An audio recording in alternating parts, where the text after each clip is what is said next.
JBNN will keep you informed. I am Michelle Jones, and in the news, major fraud probe launch at Knox, staff sent on leave, while workers at the Knox Community College in Spalding, Clarendon, remain tight-lipped about an ongoing probe into alleged fraud at the institution. Sources have confirmed the missing funds total more than $60 million. According to a source, it is alleged that discrepancies in the books were discovered from as early as December last year. The source also revealed that the individual allegedly responsible for the misappropriation has been missing since. Some staff members at the institution have also been sent on leave pending the outcome of the probe. The source added that the information was only made public because donors and well-placed affiliates of the institution are upset. Another well-placed source said that the staff are disgruntled over the incident and have accused the school's management of trying to sweep the incident under the rug. Up to last Friday, the count was $60 million, so it's well over that now.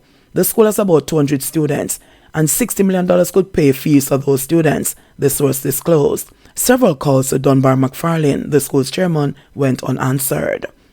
Students shot by a licensed fire molder in St. Thomas. A male student and a factory manager are nursing gunshot wounds after being injured in two separate shooting incidents in St. Thomas yesterday. The teen, who attends the St. Thomas Technical High School in Golden Grove, was shot in the buttocks by a licensed fire molder who was responding to a brawl outside the gates of the institution.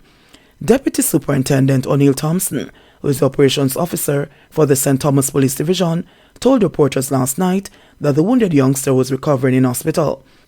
It was reported that the licensed fire molder was driving along the main road near the school when he saw a group of boys fighting. He reportedly intervened when one of the boys used a knife to stab at another. The licensed fire molder reportedly discharged his weapon in the ground in a bid to calm the situation. The two boys subsequently fell, and he noticed that one was bleeding. He subsequently rushed him to the hospital. In the other incident, a manager at the Surge Island Dairy Farm, which is in Seaforth, was shot and injured by an unknown assailant on the compound. Thompson shared that the incident took place about 2:30 p.m. and the manager, who is also a licensed fire molder, was heading towards his cottage when he was attacked by the perpetrator. We're in the process of searching for that weapon. At this time, we cannot say if the assailant took the firearm, but we're investigating that also, he said. The manager was reportedly rushed to hospital by staff who came to his aid after hearing the explosions. Thompson added that the police are yet to determine a motive. Former Police Commissioner Lucius Thomas has died. Former Commissioner of Police Lucius Thomas has died. He was 73 years old. Thomas died on Wednesday morning after healing for some time. Thomas became Jamaica's 25th Police Commissioner in January 2005 when he replaced Francis Forbes. In 2007, he stepped down as top cop and was replaced by retired Army Chief Rear Admiral Hardy Lewin. Thomas joined the Jamaica Constabulary Force in 1969 at the age of 20 years and served the JCF for 38 years. St. Anne shopkeeper killed by a gunman. A shopkeeper is dead after he was shot by an unknown assailant outside his business place on Pineapple Street, St. Anne on Tuesday. The deceased has been identified as 35-year-old Patrick Mignot of Main Street, Ocheres in the parish. Reports from the police are that about 11:20 p.m., Mignot was standing at his shop waiting on the mother of his child when a gunman pounced upon him and opened fire, hitting him. It is reported that Mignot tried to escape but collapsed a few steps from his shop. He was taken to hospital where he was admitted in critical condition. He succumbed on Wednesday morning. Gun and ammo found in St. Catherine. A gun and 6 rounds of ammunition were seized during an operation along Sligoville Main Road on Tuesday. Reports are that about 4 p.m., lawmen were in the area when the premises was searched and one Taurus 9mm pistol with a magazine containing 6 9mm rounds of ammunition was found. No one was arrested in relation to the seizure. Investigations are ongoing. Woman climbs bridge helped down by cops and residents in Maypen. Police and residents in Clarendon breathed a sigh of relief Tuesday afternoon after a woman climbed the Maypen Bridge but eventually came down. The police have since learned that the woman, who is from Montclair in Maypen, was a mental health patient. It was reported that about 1:30 p.m., the woman was seen climbing the bridge by residents who summoned the authorities. The police, on arrival, saw a female dressed in a pink blouse, blue jeans pants and barefooted on the bridge with several residents talking to her. She was encouraged to come down slowly and began to comply. But while coming down, she began to shake as if she was having a seizure and was assisted by the police with the help of residents. Police said after coming down, she became unresponsive and was assisted to the Mapen Hospital. While on the way, she regained consciousness and gave her name and address to the police. But while at the hospital, she was identified by a man who called her mother. The woman's purported mother then arrived and gave the police a completely different name from what the woman had given. The purported mother also revealed that the woman is a patient of the hospital's mental health clinic. Subsequent checks by the hospital staff confirmed that information. The police left the woman in the care of the hospital. Professional beggar killed in Spanish Town.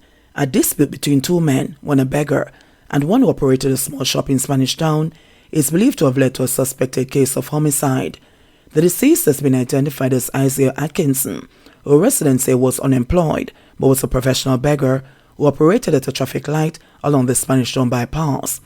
Atkinson's body was found in bushes at the intersection of the Salt Pond Main Road and the Spanish Town bypass in St. Catherine on Tuesday morning, causing a major traffic jam as police investigators swarmed the area. It is theorized that Atkinson was killed Monday night after concluding a begging shift at the traffic light. Residents from surrounding communities set fire to the shop of a man who they believe killed the victim. A suspect is now in custody, a police source said. The Corporate Communications Unit (CCU), the information arm of the Jamaica Constabulary Force, confirmed the murder but have not yet released an official report on the incident.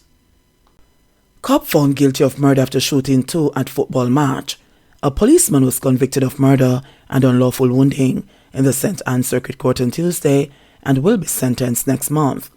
Corporal Alcourt Williams was found guilty of the shooting of two people, one fatally, during a football match at Drugsall in the parish in 2010. High Court Judge Georgian Fraser will sentence the cop, a more than 15-year veteran of the constabulary, on February 3. Allegations are that Corporal Williams was a spectator at the match, intervened in a fight between supporters of the two teams when he saw a man with a knife. It is alleged that the corporal ordered the man to drop the knife but opened fire after the man advanced toward him. It was later discovered that the man and another patron were shot and injured. The two injured men were rushed to the St. Anne's Hospital, where one died and the other was treated.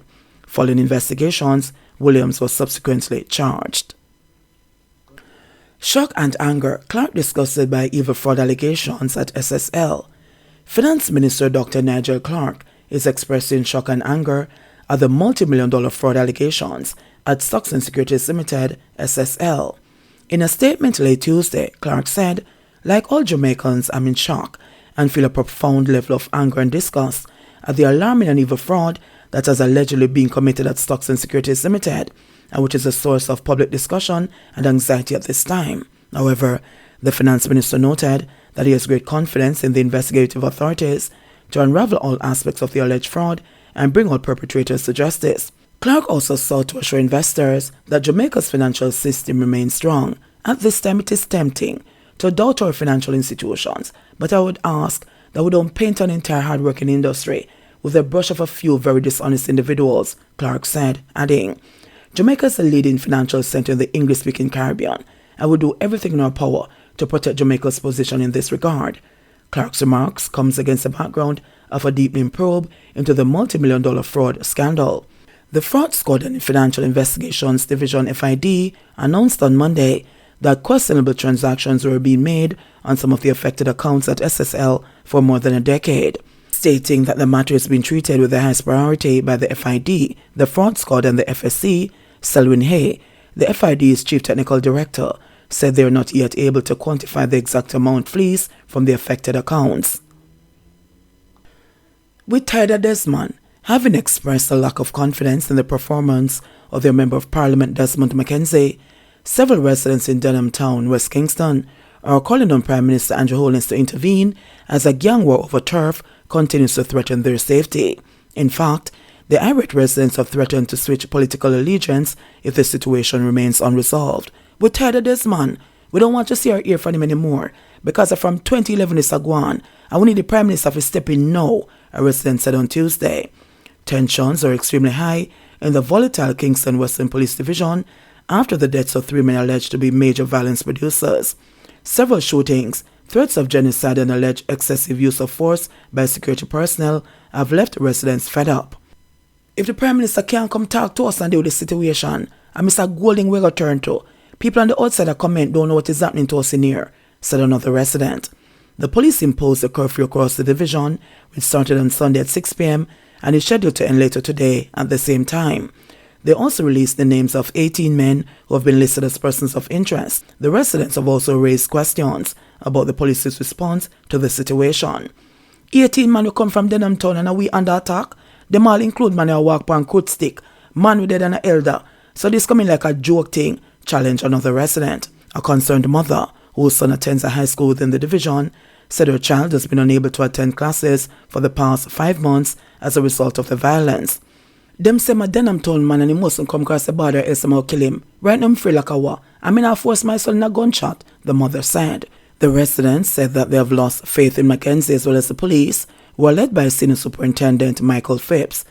The Denham Town space has been the scene of a major security operation since October 2017, when a zone of special operations was declared. Evasive FSC says SSL's license has never been suspended. The Financial Services Commission FSC on Wednesday said the license of Fraud Hate Stocks and Securities Limited SSL has never been suspended, even as the regulator dodged several questions about its oversight of the problem institution. The FSC has been under scrutiny after a 2017 internal report was revealed in which staff at the regulatory agency said the SSL remained a problem institution for almost 6 years up to February 2017. The FSC accused SSL of operating a culture of non-compliance and mismanagement of client funds, according to the report, which was prepared ahead of a meeting where the company was trying to avert a license suspension. However, at the FSC's press conference on Wednesday, very little on what happened before and after February 2017 came from the agency's executive director, Everton McFarlane.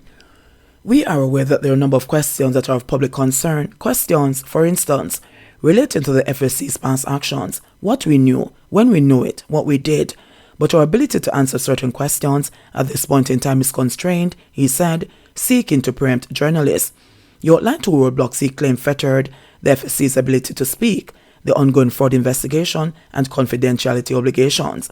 That in no way is an attempt, certainly by the FSC, to result from any accountability process, said McFarlane, who took up the top post at the FSC in August 2017. McFarlane was supported by Acting General Legal Counsel Donna Fuller Barrett, who recited various parts of the law that he said restricted what the FSC can tell the public about how it was protecting investors from entities with long-standing issues. As a result, the public is no clear on what exactly the FSC did, despite its notices of suspension issued to SSL up to 2017, or what happened after the agency was given another opportunity to satisfy concerns. On the term problem institution, McFarlane said the designation identifies issues of concern or any aspect of a company's operations that are significant enough to warrant attention by the FSC. Being styled a problem institution, he argued, does not mean that an entity is on the brink of insolvency.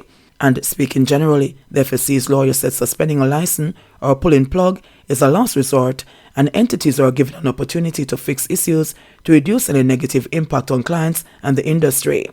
The SSL was given numerous opportunities since 2013. But the FSC leadership could not say at what point entities flagged for a culture of non-compliance are actually sanctioned. McFarlane said there was no reason to suspend or cancel SSL's license. According to the FSC head, the alleged fraud at SSL was a despicable act of dishonesty. However, he said it shouldn't be seen as systematic of the risk for the wider industry. Meanwhile, McFarlane explained that the special auditor assigned to SSL will assess the availability of any insurance for clients who have lost money in the fraud. Sprint legend Usain Bolt has given Stocks and Securities Limited 10 days from January 16 to pay over approximately $2 billion that he said was in his account up to October 2022. SSL reported the $3 billion fraud to the FSC on January 10 after taking a statement from an implicated ex-employee on January 7. The former wealth advisor has not been charged. SSL's leadership includes Chairman Jeffrey Cobham and Executive Director Hugh Croskery. JBN, we keep you informed. Please remember to subscribe, like, share, leave us a comment, and click the notification bell to receive our daily news items.